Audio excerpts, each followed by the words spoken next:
Bem-vindo ao AgroTecnoCast. Meu nome é Rafael Heirig e esse podcast é um oferecimento da AgroTecno Research, pois entendemos que saber juntos, sem dúvida, é saber muito mais.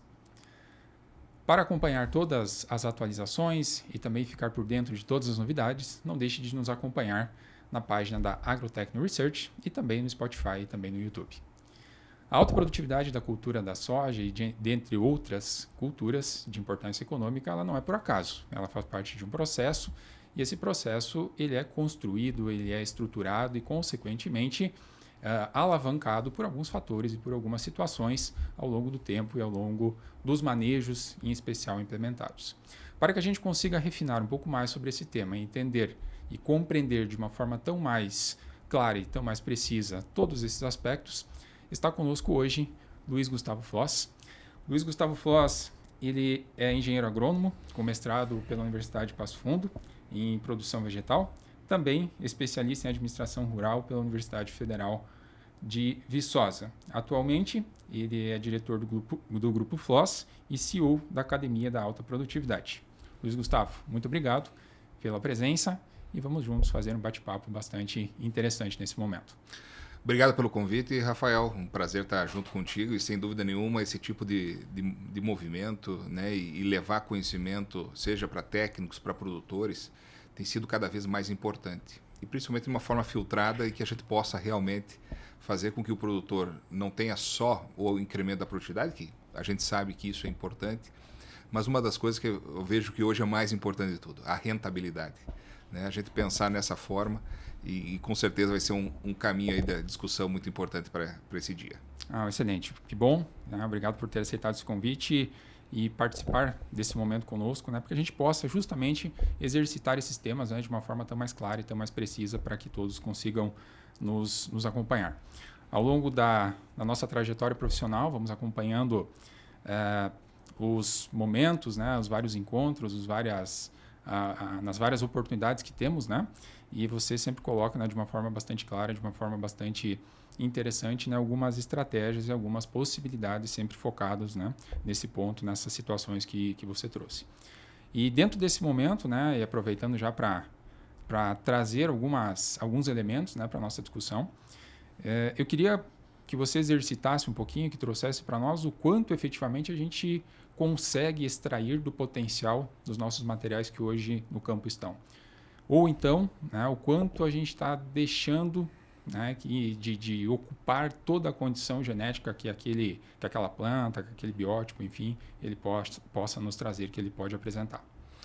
Rafael, hoje já tem trabalhos, né, principalmente nos Estados Unidos, mostrando que a soja tem uma capacidade de produção que pode chegar até 30 toneladas por hectare. Se a gente olhar até alguns recordes de produtividade, até para os próprios americanos, né, chegando aí próximo em torno de 12 a 13 toneladas por hectare de soja de produtividade. Nós já chegamos dentro do nosso campo experimental em Passo Fundo a próximo a 10, 9.966 quilos, que é o nosso recorde da safra 2021. Muitas vezes nós chegamos já próximo de 9 toneladas, um pouco mais de 9 toneladas. Então, se a gente olha por esse aspecto, mesmo esse meu recorde pessoal que a gente tem aqui, é 1/3 daquilo que é o genético. E a partir do momento que a gente discute hoje que o grande sonho do produtor é produzir 6 toneladas por hectare, sim, os famosos 100 sacos, é o propósito principal, nós vamos ver que isso é só 20% daquele potencial genético que já foi obtido. Então, isso mostra o quanto que ainda, não só o manejo, o ambiente, mas tudo aquilo que está inserido na produção, nós temos aí muita margem para ser trabalhada. Nós temos muito trabalho ainda para ser feito para nós atingir esse teto produtivo. E mesmo hoje com os materiais de alto teto produtivo, ou mesmo os materiais hoje, que nós podemos chamar eles de média produtividade, tem um potencial muito maior do que está se expressando. O que eu vejo nesse sentido, até para colocar nesse potencial, é que o que nós precisamos estar obtendo é como que nós podemos olhar dentro da planta e ela nos mostrar o que ela está precisando. Ela está nos mostrando o que ela precisa. Ela dá alguns indícios, traz alguns sinais. Traz sinais, seja na característica do cultivar, seja na época da semeadura, seja na forma de manejo, na formação das raízes, na estruturação da planta. Ela está nos mostrando isso. Mas também tem um outro fator que eu acho que é importante nós colocar já de início, que nós temos uma soja muito diferente do que nós tínhamos no passado. E isso não está muito claro ainda dentro de todo o meio. Sim, Né? sim. Se no passado nós tínhamos uma soja de ciclo determinado, ou seja, que é aquela planta que gera a formação dos seus trifólios, tem um período juvenil longo, portanto, a puberdade dela, né? A diferenciação acontece muito, muito tardiamente e vai florescer a partir do momento do número de horas-luz para o crescimento. A soja que nós temos hoje, na sua maioria, são de hábito indeterminado, aonde o período juvenil é muito curto. Sim. Floresce cedo. Floresce cedo. Exato. Nós temos hoje cultivares com V3, V4, V5 já está em flor. Né? E isso faz com que a planta tenha uma mudança fisiológica muito grande que muitas vezes a gente não está sabendo explorar de forma normal como era no passado. Tem produtos que foram registrados, por exemplo, na aplicação em R1, que é aquele R1 que a planta cresceu totalmente, iniciou o florescimento e aplica. O R1 clássico, né? Da escala fenológica, né? Hoje o R1 pode estar nesse já com 3, 4, 5, 6 trifólios, já está iniciando um outro perfil de planta, uma outra situação de planta, enfim. Totalmente. Então, quando a gente olha sobre o ponto de vista fisiológico, a gente pode lembrar assim, de uma forma mais clara que quando a planta está na fase vegetativa, ela tem 2 grandes objetivos. Primeiro objetivo, crescimento. Estruturar novos trifólios, novos crescimentos, novas ramificações. Ela está gastando energia, gastando aquilo que ela tem de produção para essa construção. E o segundo dreno dessa energia é a proteção.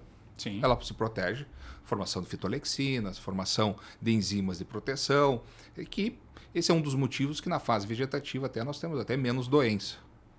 Quem sou eu para falar de doenças na frente de um doutor em fitopatologia aqui? Mas essa é uma das explicações que a gente tem para isso, pela proteção que a planta faz. A partir do momento que a planta floresce, muda totalmente isso. Aquela energia que ela dedicava para a formação dessas fitolexinas, dessas enzimas de proteção, ela precisa dedicar essa energia para a formação principalmente de proteínas, para a formação do seu rebento. Sim. Da flor, da vagem, do grão, que é o que vai dar origem à sua progênie. E nesse objetivo que a planta tem de fazer com que haja a passagem de gerações, ela tira energia de proteção. E muitas vezes até tira energia do crescimento. Muda um pouquinho o foco, muda um pouquinho a estratégia, consequentemente o próprio balanço hormonal da planta fica diferente, né? A capacidade que ela tem de respostas em relação a uma diversidade totalmente muda, diferente. Né? E consequentemente os impactos de cada uma dessas ações externas, podemos assim colocar, ela fica muito evidente. Ela fica muito mais sensível. Exato. Realmente exato. Ela fica mais sensível. Eu gosto muito de comparar, quando inicia o florescimento da soja, com uma mulher grávida. Né? Quando a mulher fica grávida, a primeira coisa que vai no médico, nas primeiras semanas, é repouso total. Né? Para tomar o cuidado, para ter o pegamento do filho, é o pegamento nosso da soja também. E nessa fase, muitas vezes, a gente acaba tendo necessidade energética para isso. Né? E energia quer dizer nitrogênio, fósforo, potássio, quer dizer micronutrientes, quer dizer uma boa condição climática para que isso possa estar realizando a formação dos açúcares, das proteínas, etc., todo o processo acontecer. Então, voltando para a questão toda, a soja que nós temos hoje, ela começa a ficar muito mais sensível com relação às doenças, às pragas, aos estresses, muito mais cedo do que era no passado. Sim. E isso, para mim, hoje justifica, por exemplo, entrar com uma aplicação de fungicida cedo, em V4, V6.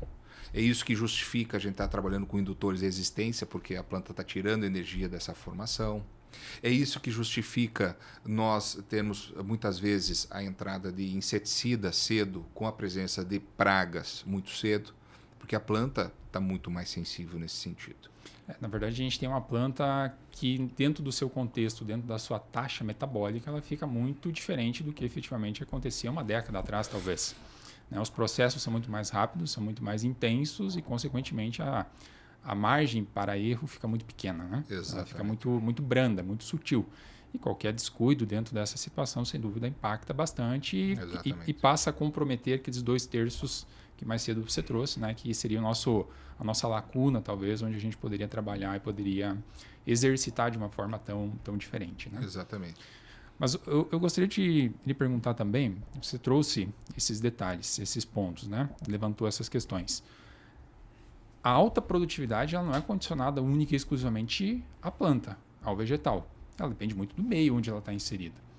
E hoje, dentro do nosso contexto, em termos de estruturação de solo, em termos de perfil de solo, perfil de macro e micronutrientes como um todo, como que fica essa distribuição, né? O que você tem acompanhado, como você tem visto tudo isso, pensando em dar uma condição também tão mais interessante à planta, e além, claro, de fatores externos, exemplo de populações de micro-organismos benéficos ou, ora, patogênicos, né? E outras questões que podem comprometer esse vegetal. Rafael, há um tempo eu venho trabalhando muito com um conceito que eu chamo da escada da alta produtividade.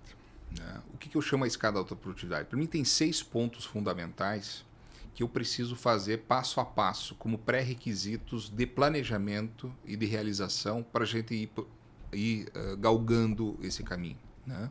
Então o primeiro desses passos, na minha visão, independente de qualquer coisa, dentro desse ambiente, é o equilíbrio químico e físico do solo. Então, quando eu não posso ter um solo compactado, eu não posso ter um solo encharcado, eu não posso ter um solo com problemas de excesso de drenagem ou a compactação em cima, né, em si, sobre esse processo. Eu preciso ter um equilíbrio dos nutrientes nesse solo. Dentro desse processo, eu preciso ter um bom sistema de produção, culturas de cobertura, rotação, né? Em especial. Rotação de culturas, né? Para a gente quebrar, seja patógenos, pragas, seja questão de reciclagem de nutrientes. Né? Eu preciso olhar, principalmente para não ter problema de alumínio, né? Tóxico, que vai impedir a formação de raízes. Então, para mim, o solo é a base de tudo. Né? O solo não pode ser só o nosso sustentador da planta. É ele que vai dar essas condições todas. E aí, muitas vezes a pessoa pergunta assim, por que não entra a parte biológica? Não, a parte biológica está inserida nisso. Né? Nós só precisamos analisar um pouquinho alguns outros fatores e eu coloco daí no 6º passo uma análise mais crítica sobre a parte biológica. Talvez eu ajuste fino dentro do processo, dentro dessa questão. Porque muitas vezes a gente está jogando o produto fora sem saber se precisa. Hoje falta muita análise, né? Sem dúvida. O que está presente, o que não está presente, precisa ou não precisa. Então, por isso eu deixo lá depois. Mas o primeiro é esse equilíbrio químico e físico do solo. Então, o equilíbrio de cálcio e magnésio na CTC, não a questão de relação entre eles.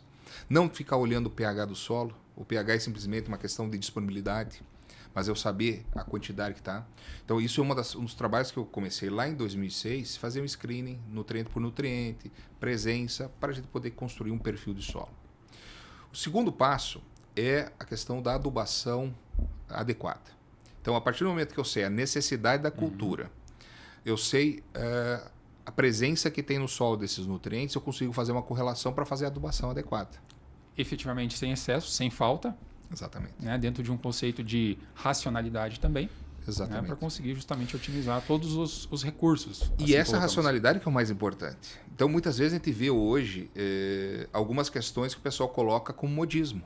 Né? Então, vou trazer um modismo hoje. Magnésio na soja. Todo mundo fala de magnésio, que é importante. É fundamental o magnésio, porque quando a gente vai olhar, a planta só existe e só forma energia se tiver fotossíntese. Se tiver fotossíntese é porque tem clorofila. O elemento central da clorofila é o magnésio. Obviamente o magnésio é fundamental. A questão toda é saber o seguinte, a gente precisa complementar com magnésio ou o solo é capaz de fornecer? E eu gosto muito de voltar a 180 anos atrás. Vou contar a história, já que nós temos um tempinho aqui. Voltar no tempo. Rothamsted, tu sabe a importância de Rothamsted, mas na Inglaterra, aonde lá 183 anos atrás, se não falha a memória, o conde lá resolveu pegar e criar o primeiro adubo. Pegou ossos, moeu, acidificou com ácido sulfúrico e criou o primeiro super simples. E aí, como que ele ia vender aquele super simples para os produtores? Tinha que fazer o dia de campo, fazer a rotação de culturas que mostrar hoje... a viabilidade do processo. Disso. Primeiro, o dia de campo e todo esse trabalho de rotação que tem há 180 anos lá começou com isso. Trigo produzindo 1.000 quilos por hectare, com adubo 1.700 quilos, 70% de aumento de produtividade. Bom, a gente sabe o quanto que o fósforo é importante, o cálcio é importante, o enxofre é importante.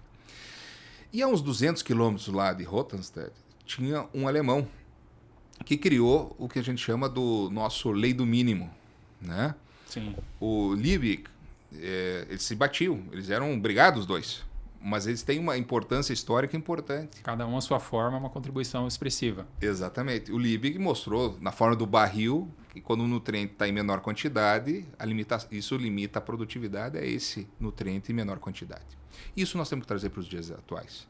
Porque se nós temos uma genética, como nós estamos falando hoje, está mais alto, então não é mais um barril, é um silo bem alto, tem alguma folha desse silo aí que está um pouco mais baixo pela falta desses nutrientes. Então eu vou dar um exemplo. Em 2014, quando eu estava com o professor Frederick Bilov lá em Illinois, e a gente estava discutindo a questão da absorção dos nutrientes, e hoje tem os gráficos clássicos deles, de cada um dos nutrientes, absorção em cada momento, aonde que está na parte da planta. A gente fez a mesma coisa aqui no Brasil. E foi um momento que entre 2014 e 2017, a gente descobriu qual era a necessidade dos cultivares intactas sobre a questão dos nutrientes. Então, por exemplo, ali a gente já viu que a soja intacta precisa cerca de 20 a 25% mais potássio, 20 a 25% mais exportado potássio do que a soja RR. Então, os momentos que a gente passou na agricultura também mostraram, né, em especial com as tecnologias, né, à medida que elas evoluíram, também houve uma mudança na capacidade da planta e na necessidade dela. Exatamente. Para a gente ver que nem tudo que tem no passado vai ser igual. A base é importante, mas a atualização ela precisa fundamental. ser constante também dentro desse processo. Exatamente. Então, é comum a gente chegar lá no Mato Grosso, né, pegar uma análise de solo, tem lá 2% do potássio na CTC. E eu digo, tá baixo, nós queremos no mínimo 3%. O pessoal diz, isso aqui é normal, isso aqui. Não é normal. O normal é a gente ter acima de 3%, e por isso que o Mato Grosso não está crescendo a produtividade. Está estagnada a produtividade há décadas já. A Bahia evoluiu tanto nessas últimas 2 décadas, sofreu depois lá em 2007 com as secas, algumas outras secas, e hoje tem produtividades. Quantos produtores, quantos talhões têm acima de 6 toneladas por hectare? E o Mato Grosso ficou nas suas 4 toneladas, 4 toneladas e meia. Talvez por algumas barreiras dentro desse contexto, justamente pensando em adotar novas possibilidades de trabalho ou adotar essas atualizações, né, que são importantes e, consequentemente, fazem parte do processo. Fazem parte do processo. E eu estou dando esse exemplo da questão da marcha de absorção e o potássio em si, porque hoje nós temos outras plataformas, não só Intacta, já tem o Intacta 2, o Extend, já tem o Enlist, o Conquesta. Inclusive, nós estamos com esses mesmos trabalhos com essas 2 plataformas, e estamos vendo que tem uma demanda de potássio até maior de exportação. Então, a reposição desses nutrientes é fundamentais, né? Então, eu estava comentando sobre a questão do magnésio. O magnésio é muito importante. Mas hoje no Rio Grande do Sul, a gente vai ver tem muitas áreas que está sobrando magnésio, está faltando cálcio. Então, nós temos que estar colocando cálcio e não botando magnésio.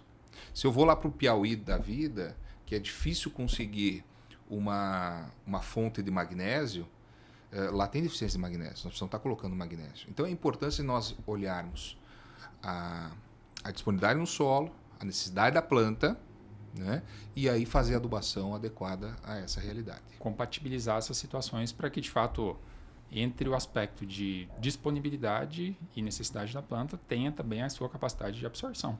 Exatamente. Né? Então, Exatamente. também a gente fazer esse ajuste, né?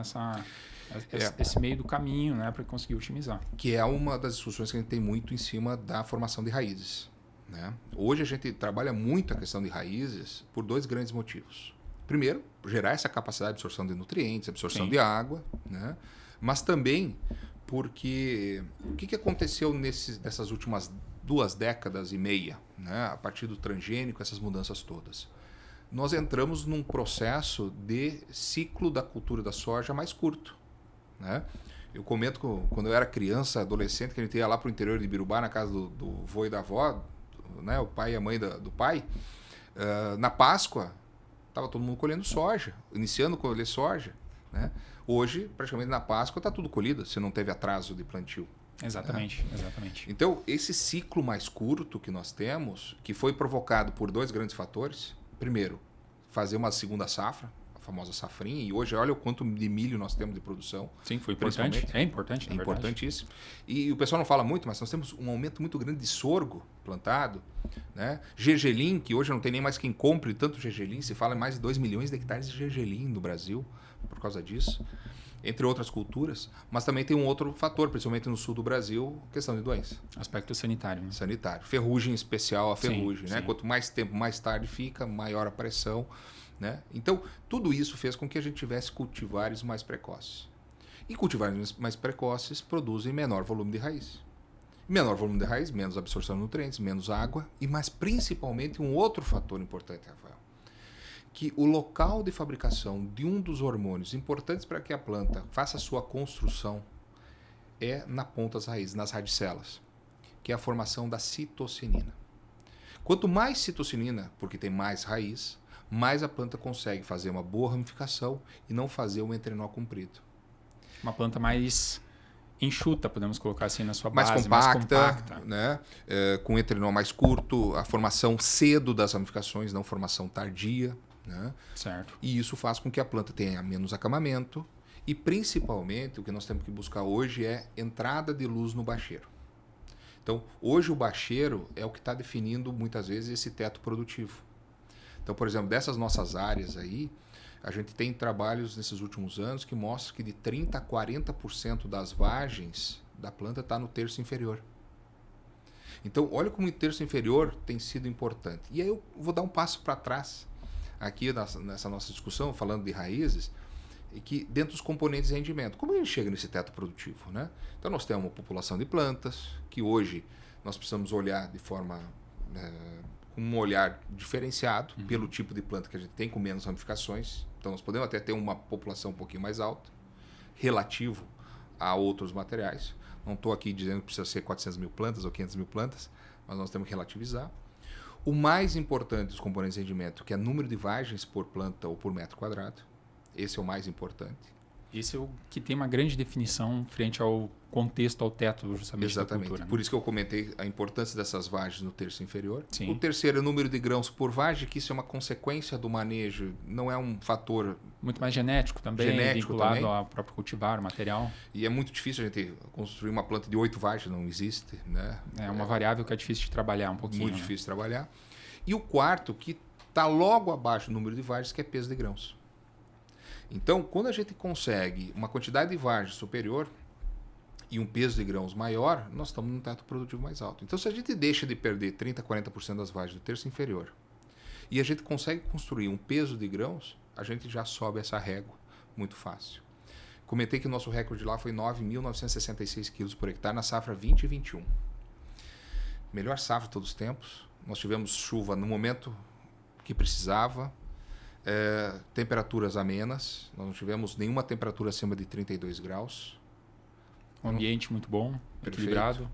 Eu não sei que dia que estão nos escutando aqui, mas nessa safra que nós estamos aqui iniciando, safra 25-26, nós temos uma previsão perfeita, muito parecida com 2021, torcendo para que a temperatura do Oceano Atlântico permaneça alto no nosso litoral, para que a gente possa ter mais um 2021, porque está muito parecido.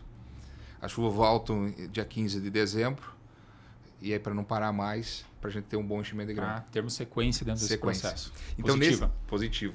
Então, nesse ano, nós tivemos uma média em torno de 90 a 100 vagens por planta, 240, 250 mil plantas por hectare, e o peso de 1.000 grãos foi de 265 gramas. Puxa. De uns eus. Que o normal, assim, ó, top 220, 230 gramas semente. 265 nós conseguimos. Você conseguiu agregar sobre essa variável. Exatamente. Então, o enchimento de grão é um fator muito importante. Então, além de ter vagem, eu preciso encher. E para encher, eu preciso ter sol, eu preciso ter os nutrientes, eu preciso ter condições para isso. Então, por isso que eu gosto muito de comparar com 2021, que foi a um marco importante assim, dentro desse processo. Eu não consegui as 10 toneladas porque eu quis. Agora eu vou ligar o botãozinho das 10 toneladas. Né? Como tu falaste antes, a gente precisa ter um ambiente que... Só que a gente precisa promover esse ambiente. Então, não adianta... construção. A gente precisa construir. Então, não adianta eu ter o clima perfeito, mas eu tenho um solo com alumínio. Por isso que lá no primeiro passo. E ver quais são os nutrientes importantes. E aí, dentro desse segundo passo, a importância até nessa questão do enchimento de grãos, a gente olhar essa conjuntura desses nutrientes. Né? E outro detalhe que a gente construiu nesse período todo, que eu acho que é importante, que vem nessa sequência, e por isso eu gosto muito de falar que tipo de soja nós temos hoje. Tu deve se lembrar, não deve ser do teu dia a dia, mas tu deve se lembrar da faculdade, a questão de fazer análise foliar da soja. Sim, sim. No início do florescimento. Exatamente. No R1. Exatamente. Pegando o terceiro e quarto trifólio abaixo, de cima para baixo. Do ápice da planta. Do ápice. De uma soja de ciclo determinado. Porque estava maduro. Onde está o terceiro e quarto trifólio de uma planta que está florescendo em V3, V4? Não existe. Essa seja o ponto de interrogação bastante grande, né?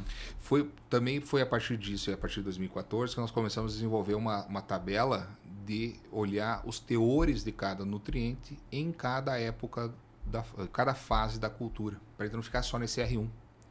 Porque o R1, quando a gente faz dessa forma, a gente não tem mais a condição da planta, o seu grau de maturidade, correto. Talvez ele fique diferente. Né? Então isso muda tudo. E aí começa a se pensar em várias coisas. Nós precisamos ter uma sequência.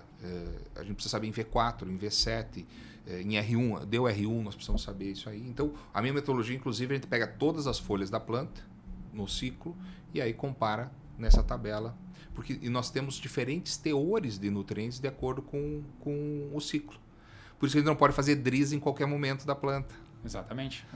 Não? Então, tudo isso, essas aplicabilidades, a gente precisa entender um pouquinho como que está a sequência da planta nessa proteção, para a gente poder estar entrando e trabalhando nessa construção, tanto na parte química e física, no primeiro passo, mas principalmente na aplicabilidade dos nutrientes nesse segundo passo. Eu acho que só um ponto que é importante que a gente coloque, tendo em vista todos os nossos públicos que nos acompanham, você trouxe o primeiro passo, extremamente importante, a gente conhecer todo o processo, né? Ter a mensuração de tudo isso. Depois entender também, no segundo momento, né? As potencialidades dos nutrientes, o que efetivamente a gente precisa repor. Mas dentro desse contexto, isso é importante até para trazer uma referência, né? ao nosso ouvinte, aqueles que estão nos acompanhando. Tudo isso tem uma importância frente à competição, podemos assim colocar, que alguns nutrientes têm em relação a outros. Né, frente ao sítio de absorção, Sim. a mobilidade, algumas questões ou outras particulares de cada um destes macro Sim. ou micros, né, que a gente coloca. Então, Sim. à medida que a gente vai conhecendo e vai refinando tudo isso, a gente consegue trabalhar de uma forma muito mais equilibrada, né, de uma forma muito mais tranquila e de uma forma a favorecer também com que todos aqueles nutrientes disponíveis no solo, na solução do solo em especial, tenham perfil ou tenham capacidade, uma vez em equilíbrio, Sim. de serem absorvidos pela planta. Né? Perfeito. Então, quando você coloca esse aspecto de equilíbrio, muito está relacionado a isso. Totalmente. Né? Então, a capacidade que alguns nutrientes têm de interferir positivamente ou não em relação a outros, Sim. inibindo, ora ou não, a absorção. Né? Tem. Nós podemos dar alguns exemplos, né? Um muito claro que mostra para o produtor, né? Quando a gente faz o tratamento de semente com cobalto, fica um período mais seco, e esse excesso de absorção de cobalto faz com que a planta não absorva ferro. E por isso que acontece o amadurecimento do primeiro par de folhas. Isso. Ou quando nós estamos aí com um pH mais alto, né, nós vamos ter daqui a pouco uma diminuição, acima de 7, uma diminuição da disponibilidade de micronutrientes como manganês, zinco, cobre. Exato. As pH do solo acima de 6,5, a gente já não tem mais esses micros metálicos na forma de +2, valência +2, que é a forma que a planta absorve. Existe uma mudança de valência, ele se transforma para +13 e para +4, portanto ele está lá no solo. Existem, só que numa forma que a planta não consegue fazer essa absorção. Né? Então, quando a gente trabalha, e isso é uma das coisas que a gente está fazendo já nos últimos 30, 40 anos, colocar calcário em superfície, em solo pesado, a gente precisa cuidar muito justamente a deficiência de alguns micros. E que é isso que a gente tem visto nesses últimos anos, por exemplo, a deficiência de zinco, a deficiência de cobre. Há 3 anos atrás eu redefini toda a minha recomendação de cobre que eu tinha. Né? Então, por exemplo, hoje, se a gente pegar o Rolas, lá nas recomendações, diz que no solo o zinco tem que ter pelo menos 0,5 miligrama por decímetro cúbico de solo, ou por quilo de solo, que deveria ser o mais certo. Hoje o nosso número parâmetro é 5, é 10 vezes mais. Por quê? Porque a gente tem visto que quando tem uns níveis mais baixos, a análise mostra a fotografia de quando a gente mandou para o laboratório. Não o quanto teve de reações no solo e o quanto a necessidade da planta tem. Exato. Talvez está um pouquinho defasado essa questão de tetos. Né? E voltando para a questão básica, pouca gente faz análise dos primeiros 5 centímetros de solo, que normalmente ele tem um pH muito alto. Sim. É comum a gente encontrar de 0 a 5 centímetros, pH 6,5, 7, 7,5 com esse calcário. E eu não estou dizendo que não tem que aplicar calcário, pelo contrário, está faltando muito calcário. É importante, continua sendo. Continua sendo importante, eu não estou dizendo para não aplicar, mas nós temos que olhar aonde está chegando esse calcário. Né? Então, nessa camada aqui, faltou zinco, a planta não fabrica um hormônio que é a auxina, que é responsável pelo crescimento da raiz. Se não tem raiz, não forma citocinina, não absorve água, não absorve outros nutrientes. O efeito cascata começa efeito a se cascata. processar. E no caso da soja, a formação de raiz acontece, a principal estrutura, até V5, V6. Então não adianta eu pegar zinco e aplicar lá em V6, V7, V8, é muito tarde. Eu tenho que disponibilizar cedo para que isso aconteça. Outro detalhe, quando está falando, por isso que as coisas vão se combinando, a parte biológica, o azospirillum é uma ferramenta importantíssima hoje dentro do nosso sistema. Aonde pode fornecer nitrogênio, mas é coisa de 10, 15 quilos por hectare, não é muito mais do que isso. Num montante que a planta precisa de 400, 500 quilos de nitrogênio, estamos falando de 2%. É insignificante, é bom, é importante, ok. Mas não resolve a situação. Sim. Ele é um solubilizador de fósforo, que é importante também, porque nós temos muito mais fósforo preso do que disponível para a planta. Né? Então ele pode estar disponibilizando alguma coisa de 5, 10 quilos por hectare, que também é bom, mas não resolve toda a situação. Mas a principal função do azospirilo é a formação de um aminoácido que é o triptofano. E esse triptofano, a planta absorvendo, com a presença de zinco, fabrica auxina. Por isso que quando a gente trabalha com azospirilo, a gente tem maior formação de raízes. Então a gente precisa olhar um pouquinho essas casadinhas e não só pensar no azospirilo. E aí muitas vezes acontece aquilo que a gente vê no dia a dia. Ah, mas eu usei azospirilo e não tive resultado. Mas será que tinha o zinco lá disponível para fazer a formação da raiz? Ele precisa de alguém trabalhando junto a ele, né? De forma complementar, para que ao final consiga expressar o seu potencial. Né? Então, isso é a parte nutricional, estava comentando, é a disponibilidade que vai acontecendo, é fundamental nisso, e as interferências vão acontecendo. Né? A gente sabe o quanto hoje, por exemplo, o excesso de magnésio, aqui dentro do Rio Grande do Sul, nós temos plantas mais fracas, porque a planta absorve menos cálcio. Sim. Pelo tipo de calcário que a gente mais tem disponível. Então, quando alguém vem e diz, tem que aplicar mais magnésio, nós não podemos ter uma receita de bolo. A gente precisa olhar um pouquinho alguns parâmetros e tomar decisão em cima desses parâmetros. E esses parâmetros que a gente acabou construindo para a gente poder ter um melhor direcionamento e, obviamente, tirar o máximo de resultado. Né? Sim, sim. E, ao mesmo tempo, a gente tem esses 2 degraus iniciais que você coloca, que talvez seriam 2 degraus básicos, importantes, sem dúvida, só que um pouquinho mais lentos em termos de construção. Eles demandam tempo. É de longo prazo. É de longo prazo. Não são estratégias imediatistas, talvez. E o que fazer nesse mundo imediatista nosso, né? Exatamente. Então, aqui nós precisamos pagar as contas. Essa é a grande pergunta, né? Esse é o grande ponto, né? E aí a gente fica curioso pelo terceiro passo, né? Para a gente começar a chegar, né, ao teto desse potencial. Antes de chegar no terceiro passo, eu acho que é importante essa questão dos parâmetros que tu colocaste. Tá? E aí nós analisar um pouquinho isso aí. É óbvio que tudo é uma questão de investimento e retorno. E a gente precisa estar olhando o curto, médio e longo prazo. Não adianta a gente investir um monte e não ter caixa para o segundo ano. Né? Nós temos que saber como lidar com isso. Mas, por exemplo, se eu tenho uma área arrendada, e infelizmente hoje muitas áreas arrendadas é de 2, 3, 5 anos, obviamente um produtor não vai fazer correção do solo como tem que fazer no investimento. Porque ele vai fazer um investimento e daqui 5 anos vai entregar uma terra pronta. Sim. Não vai há tirar, tempo de usufruir daquele benefício. Como que ele vai tirar aquele calcário de volta? Não tem. Então não existe questão operacional ou econômica para isso. Mas existem ferramentas para ele poder, então, se ele tem problema de alumínio, utilizar ferramentas com custo mais baixo de forma de curto prazo para ele disponibilizar esses nutrientes. Então, por isso, trabalhar com fontes de cálcio junto na adubação, pegar algumas ferramentas que imobilize o alumínio, né? Trabalhar com ferramentas que protejam melhor o fósforo. Né? Então, por exemplo, fósforo, a gente sabe que a cada 100 quilos de fósforo que a gente aplica, a disponibilidade para aquela planta é de 20 a 30. A gente perde bastante coisa. Né? O resto é fixado. Sim, infelizmente. Eu tenho resultados de 60% a 70% de aproveitamento. Olha só, um salto bem expressivo. Ou seja, a gente pode reduzir a quantidade de fósforo, desde que a gente saiba o que está utilizando. Não é simplesmente dizer o seguinte, diminuir a quantidade.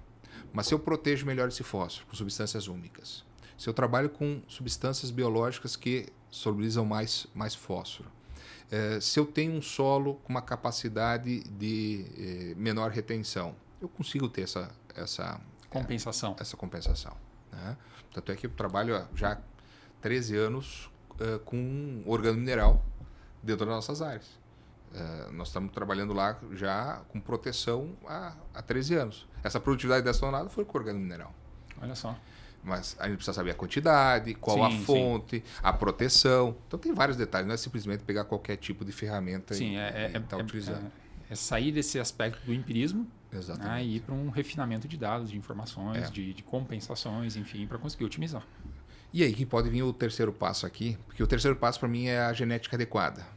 Porque se eu tenho um ambiente, eu costumo dizer da seguinte forma, se eu tenho um solo equilibrado, cálcio, magnésio, potássio, bons níveis de nutrientes, zerado de alumínio no perfil, tenho uma boa adubação, eu faço uma boa aplicação, faço um bom controle de doenças, pragas, plantas daninhas, nematóides, bom manejo, tenho boa situação de chuvas, estou numa região boa, né? Então, minhas condições são importantes. Eu preciso hoje buscar cultivares com pouca ramificação. E isso hoje ainda é uma situação que muitos fisiologistas não enxergaram. E aí eu faço a seguinte, eu não preciso mais provar sobre isso, eu só faço a seguinte colocação. Qual é o cultivar campeão nos últimos 5, 6, 7 anos? Eu já perdi até a conta, né? O campeão nacional é o Zeus. Sim. Quando eu olho os campeões regionais, qual é a principal característica que esses materiais têm? Pouca ramificação. Então, se eu tenho um ambiente mais adequado, eu preciso ir para materiais pouco ramificadores. Porque hoje o pessoal trabalha com menor mudança do espaçamento entre linhas. Sim.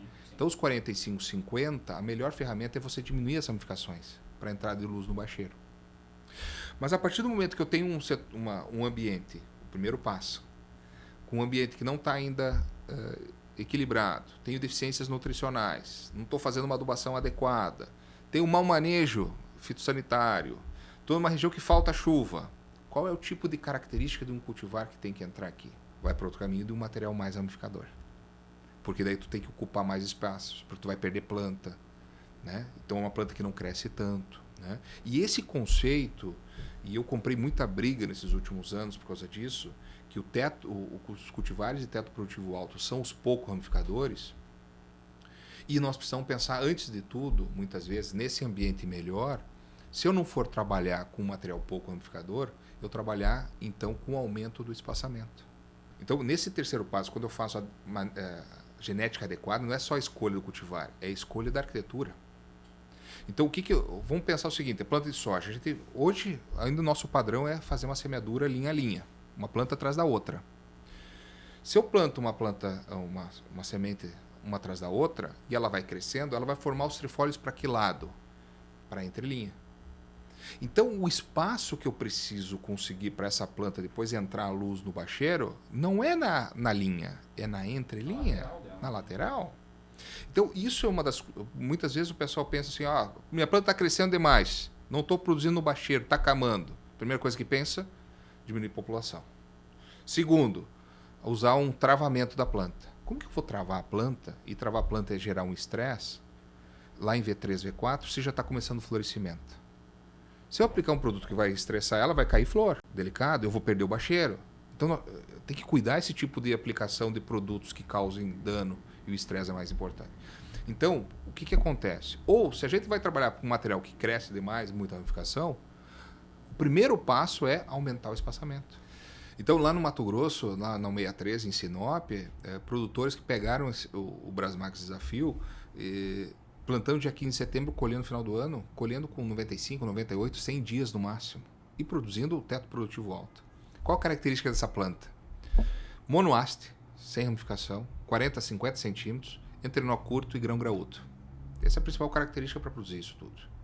Agora, se eu pego esse mesmo material e levo para o sul de Minas, no Triângulo Mineiro, embaixo dos pivôs, plantio de outubro, se eu trabalhar com 180 mil plantas, cai tudo.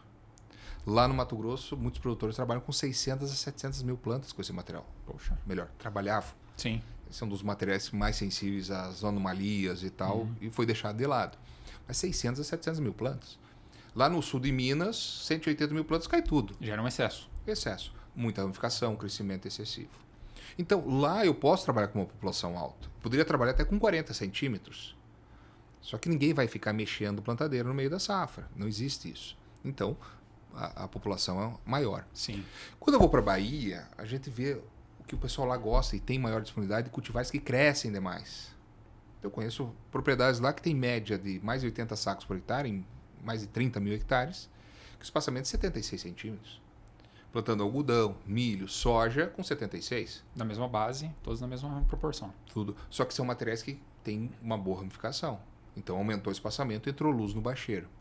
Aí eu vou olhar os ensaios lá em 76 com esses materiais menos ramificadores, 20% menos de produtividade.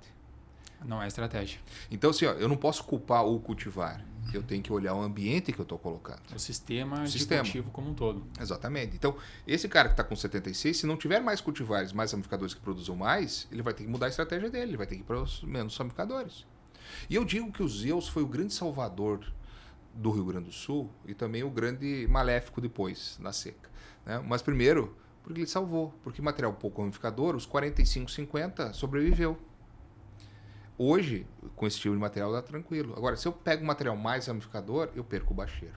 Então, eu preciso olhar muito essa questão. Então, o primeiro ponto que eu olho nessa questão da arquitetura, a característica cultivar, olhar o espaçamento entre plantas, o uso de ferramentas que eu consigo construir uma planta mais raiz e melhor a parte aérea, que é o uso dos bioestimulantes, principalmente a base de extrato de algas, alguns hormônios específicos, para depois olhar a população de plantas. Porque a população de plantas eu posso escolher no dia. Sim, uma variável pontual que você pode ajustar de acordo com o cenário, o ambiente, Totalmente. as informações que você tem dentro do teu meio, né? Estamos aqui no Rio Grande do Sul que está cheio de coxilha. Sim. Parte alta, parte baixa. Bom, se eu estou plantando de manhã na parte baixa, normalmente na parte baixa eu tenho mais matéria orgânica e mais umidade. Eu tenho que trabalhar a população menor de soja. Exatamente. Subir, foi para coxilha, normalmente é mais seco, tem menos matéria orgânica, eu preciso colocar uma população maior.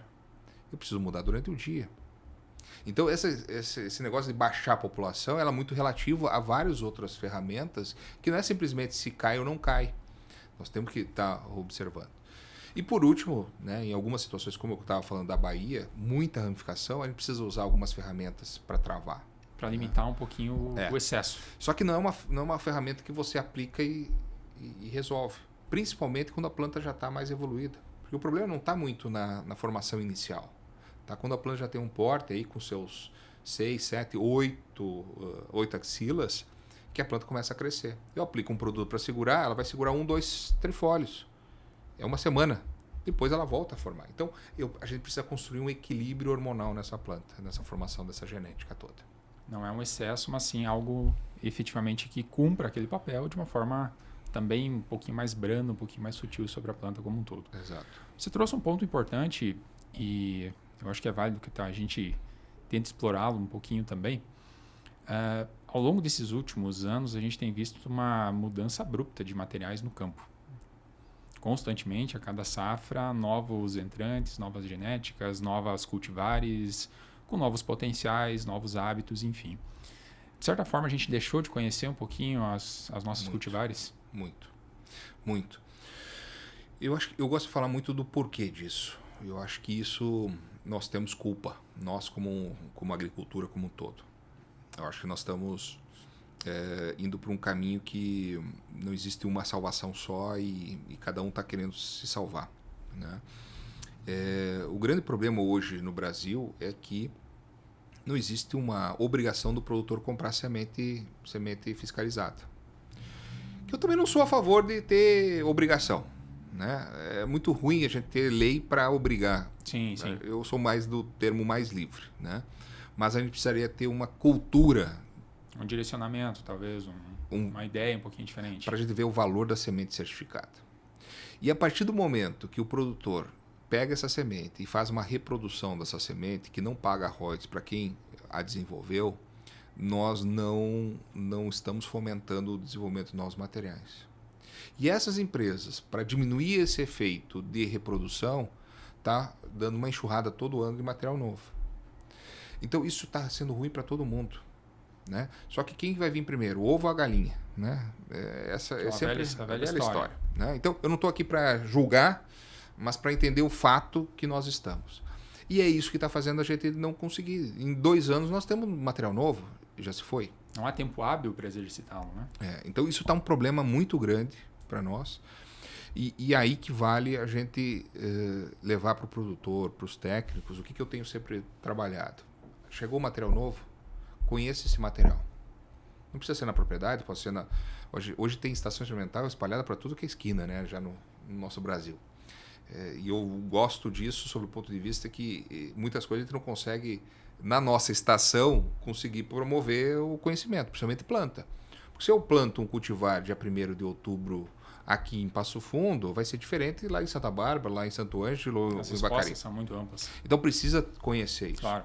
Então, reconhecer esses cultivares e principalmente o efeito da época e o cultivar. E a gente ir muito pela questão da arquitetura da planta. Pela forma da planta. Pela forma da planta. Então, assim, a gente sempre ter qual é um padrão que a gente está trabalhando e a gente manter esse padrão. E a gente consegue fazer isso. A gente consegue ver os materiais que têm esse tipo de característica. As bases genéticas das famílias, entre aspas, podemos assim colocar, elas se aproximam, né? Estão muito próximas hoje. Então, de certa forma, a gente consegue ir refinando. Você trouxe algumas cultivares, exemplo de Zeus, e hoje a gente tem talvez algumas que seguem nessa mesma linha, né? Sim. Então, quem sabe seriam algumas estratégias para a gente Sim. diminuir a margem de erro, principalmente. Exatamente. Então, a gente partir para isso aí que a gente não vai fugir muito da produtividade. Não vai ser porque hoje a diferença de produtividade de um material para o outro não está na questão da genética em si. Está muitas vezes na época, está muitas vezes na população. Vou dar um exemplo. Antes dos Zeus, vamos esquecer os Zeus aqui, porque de vez em quando a gente fala demais dos Zeus, né? Que para mim ainda é um material hoje com teto produtivo alto. Mas teve um material antes dos Zeus que a gente teve 9.120 quilos por hectare em 13 mil metros quadrados. Conduzido de forma comercial e tudo mais. Era um material da Monsoy. 5862. 5862. 5862. Esse material era filho de Ativa. Né, para o sul do Brasil, para quem está escutando no sul do Brasil, conhece o Ativa, material que foi muito plantado, um dos últimos ciclos determinados, folha grande, grão graúdo, haste única praticamente, sem ramificação. E esse era filho de Ativa. Quando eu plantava na segunda quinzena de outubro, para mim era fantástico o material. Eu tinha folha estreita, ângulo de 45 graus do pecíolo, penetração, tinha 50 centímetros de espaçamento, fantástico, 52 na verdade era, espaçamento fantástico, entrava luz. E aí vem safra 18, 19. Não sei se tu vai se lembrar, Rafael. 18 de outubro foi chuvoso para Dedéu. Sim, muita chuva. Nós fomos conseguir começar a plantar dia 15 ou 16 de novembro, se não me falha a memória. Né? A gente já estava plantando a partir do dia 10, 12 de outubro, naquela época. Né? Nós só conseguimos plantar praticamente um mês depois. Esse material plantado na metade de novembro fazia os folhões do lança. Aí não tinha penetração de luz. A planta crescia, estiolava, caía, camava. Foi o último ano dele. E aí veio os Zeus. Logo em seguida, a gente já teve um teto produtivo mais alto. Esse exemplo que eu estou dando é que se a gente conhece o material, a época que ele é trabalhado e a forma que ele se constrói, a gente consegue posicionar adequado. Que, aliás, para mim, esse é por que o Zeus, naquele momento, foi o que hoje está muito plantado ainda. Uhum. Né? O Rio Grande do Sul deixou de plantar porque é um material muito sensível. Eu brinco que o Zeus é uma criança QI 300, mas está na UTI sempre. Sempre precisando de cuidados. Precisa cuidar. E principalmente de chuva. Porque o ciclo é curto. Sim. Faltou chuva no momento de enchimento de grão, que tem um peso grande, já que foi. Então precisa ter cuidado. Mas pega no Santa Catarina, no Paraná. O pessoal está plantando Zeus onde não pode plantar Zeus. Sim. O oeste do Paraná não é para plantar Zeus lá. O pessoal está plantando. E está tendo boas produtividades quando chove bem. Mas não é um material para essas regiões. O material 5.5 não é para essa região. Bom, eu estou dando esse exemplo porque o Zeus ele tem uma plasticidade muito grande. Então tem regiões que plantam na primeira quinzena de outubro, na segunda, na primeira de novembro, segunda de novembro. Na safrinha no Rio Grande do Sul, em janeiro, está plantando o Zeus. Ele tem uma plasticidade. Então ele é um material que tem menos essas mudanças da formação da planta. E por que eu estou falando disso? Porque a formação da planta a gente precisa conhecer regionalmente. Que é a história lá do desafio lá no Mato Grosso versus de Minas Gerais. Eu preciso conhecer como que se comporta para me posicionar. Aí eu posso posicionar a população, né, de acordo com o meu espaçamento que eu trabalho, e poder saber que tipo de planta tem. Está entrando luz no bacheiro? Vai embora. Porque aí nós precisamos pensar no quarto passo, que para mim é o manejo fitossanitário. E por que é o quarto passo? Primeiro que hoje nós temos plataformas de resistência a herbicidas, resistências a pragas, que eu preciso definir primeiro o cultivar para mim fazer o planejamento do meu manejo. Exato. Né? Então por isso que é o quarto passo. Por isso não é um mais importante que o outro, mas é uma questão de planejamento no sentido de ver os pré-requisitos. Em aspecto de tempo como um todo. Né? Exatamente. Então, no caso de doenças, por exemplo, a arquitetura da planta manda muita coisa. 2 grandes fatores. Se eu tenho uma planta, né, qual que é o meu tipo de lavoura de soja? Aquele que lá em janeiro eu chego na lavoura, que está formando vagem, eu chego de cima para baixo, eu enxergo as folhas do bacheiro. Às 6 horas da manhã. Por que às 6 horas da manhã? Porque nós temos cultivares que muitas vezes com folha maior, com uma estrutura maior, de manhã cedo tem tanto orvalho que essa planta tem uma folha em cima da outra. Se sobrepõe. Se sobrepõe. Adianta aplicar fungicida numa situação dessa? Vai chegar no bacheiro? Muito difícil. Muito difícil. Mesmo eu que gosto de um Vortex, sou apaixonado por Vortex, eu tenho um Vortex, não chega. Por quê? Porque eu tenho barreira. Sim, barreira física. Barreira física.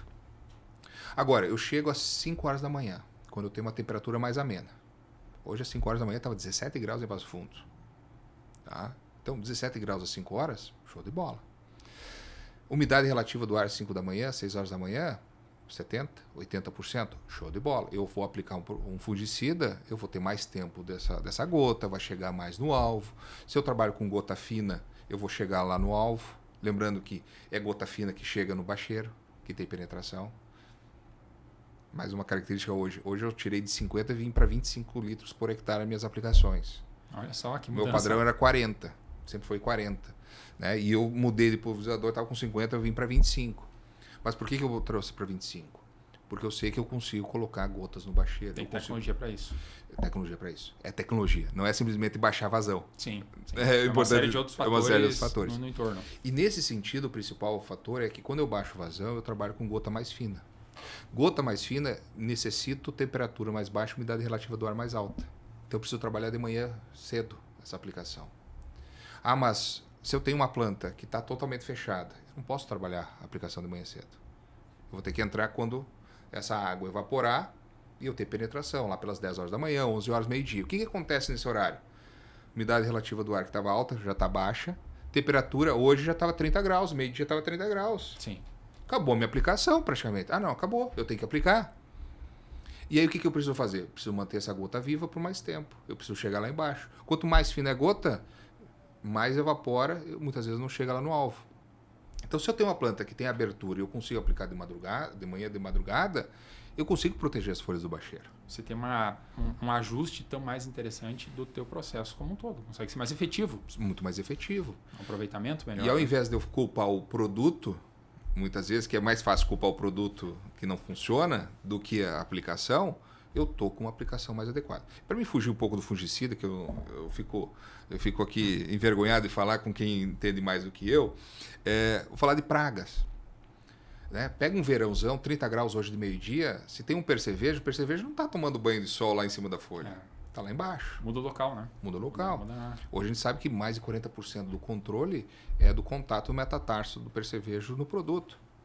Se eu aplico um produto e esse produto fica só no dossel, esse percevejo continua lá embaixo, vivo.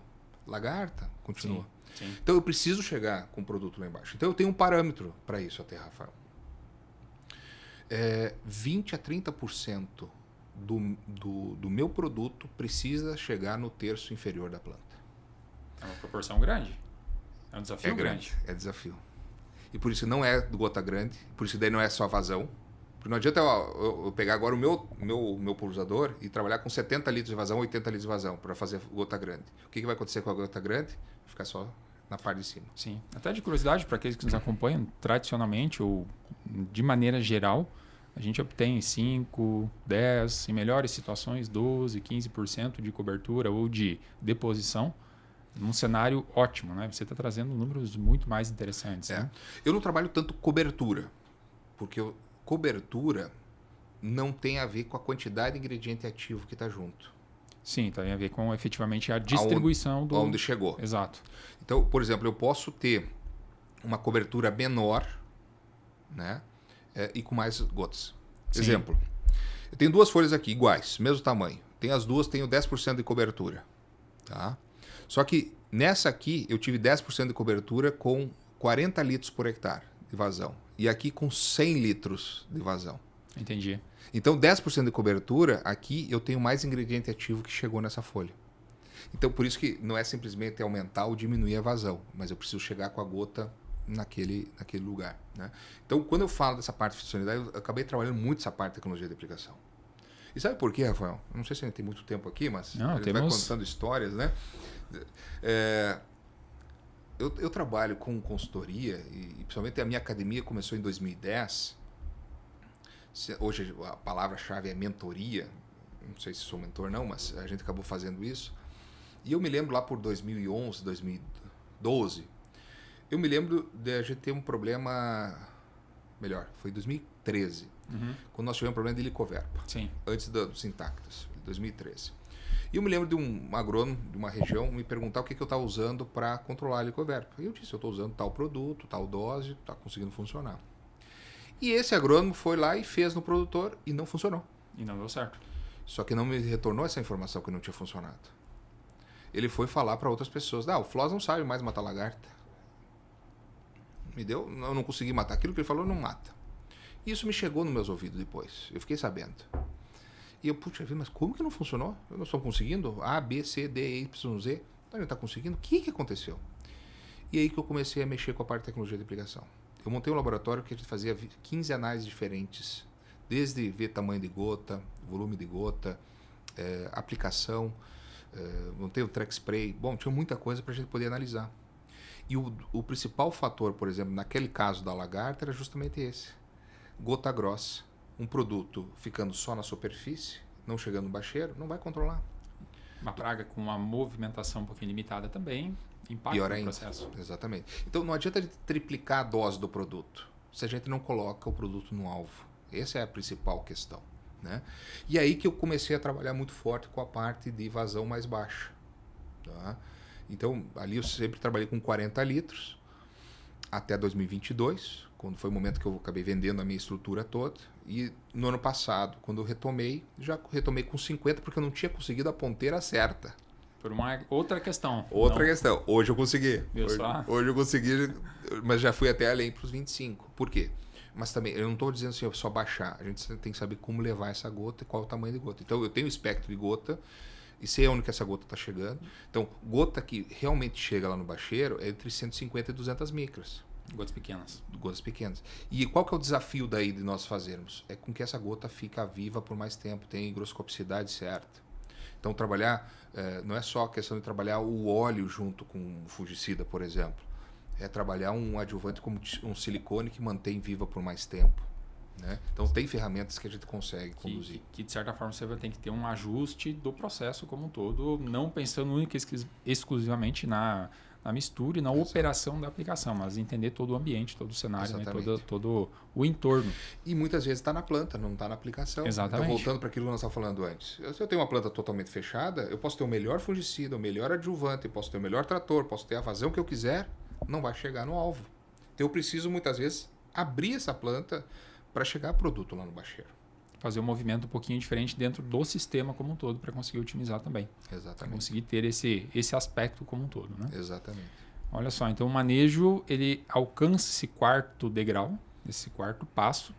E a gente discute muito sobre o manejo, seja de pragas, seja de doenças, de plantas daninhas.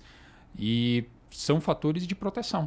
Né? E hoje a gente está tendo a oportunidade de discutir um pouquinho fatores de promoção da produtividade, do potencial, da estrutura da planta como um todo. Né? Então, olha só, a gente tem uma base construída, né? Inicialmente no degrau 1, 2 e 3 que você colocou. Conseguimos no degrau 4 proteger de uma forma muito efetiva, que é necessário personalizar de acordo com o ambiente, de acordo com a situação, época de plantio, tecnologia do material. Tudo isso importa e tem uma relevância muito grande para que aí então a gente passe para agora talvez um novo grupo de possibilidades. Até o momento você trouxe algumas dicas, né? Ou em algum momento trouxe algumas sugestões, né? Que seriam, quem sabe, um ajuste mais fino. né? Indo para o topo da pirâmide, quem sabe, Sim. nesse momento. Né? Sim. Não, e eu vejo assim, ó, até para antes da gente ir para o próximo passo, que eu acho que é a sequência, eu tenho algumas coisas que a gente precisa repensar. Tem algumas coisas que a gente precisa dar preferência. Tá? Por exemplo, plantas daninhas. Hoje está muita conveniência. O que é conveniência para o produtor ou para o técnico? O aplique e plante e aplique. Ou seja, resolve tudo. Não tem como a gente resolver com uma única aplicação com os problemas que a gente tem hoje. São muitos desafios. Muitos desafios. Nós chegamos agora, no final da semeadura, por exemplo, em que a gente tem temperatura mais alta, nós já temos planta daninha de verão já evoluída. Nós temos pouca efetividade de controle com uma planta que já está com 4 para 5, 6 folhas. Sim, a performance de todos os herbicidas, infelizmente, vão ficar aquém, né? Então, por exemplo, uma das coisas que a gente precisa contabilizar, o controle versus a formação da planta, nesse caso. Né? Eu tenho batido muito a importância de a gente antecipar essas aplicações. Vou dar um exemplo que eu fiz esse ano. Tá? Eu fiquei 2 anos sem plantar nessa área, e 3 anos, na verdade. E a forma que estava sendo plantada dependia de terceiros para plantar. Então, quando depende de terceiros, ele só vai quando ele pode, não é quando você quer. E eu já montei minha estrutura que eu vou fazer a aplicação quando eu quero. Então, quais os problemas principais que aconteceram nesses 3 anos? Infestação de azevém, infestação de caruru, retomou bulva. No ano passado foi um caos em caruru nessa área. Bom, o que eu vou fazer esse ano? Qual que é a primeira coisa que eu preciso fazer com azevém? Não deixar sementar. Dia 15 de agosto foi dessecada essa área de cobertura para plantar a partir do dia 15 de outubro, 60 dias antes. Eu já tinha uma massa, não era a melhor massa do mundo, mas o meu objetivo nesse momento foi não formar mais semente de azevém. Atuar no banco de sementes como um todo. Banco de sementes. E com isso, eu pegar essa palhada toda, fazer um colchão para diminuir a luz, para diminuir a penetração de luz para bulva e caruru. Eu fiz uma dessecação, uma segunda dessecação, no início de outubro, para plantar dia 15 de outubro, já com pré-emergente. Já contemplando uma tecnologia a mais. A mais. Então, além de dessecar o que ficou verde, que eu precisava, o que estava vindo, eu já entrei com pré-emergente, mas 15 dias antes de plantar. Pode me chamar de louco. Ah, mas reduziu o teu residual? Reduziu.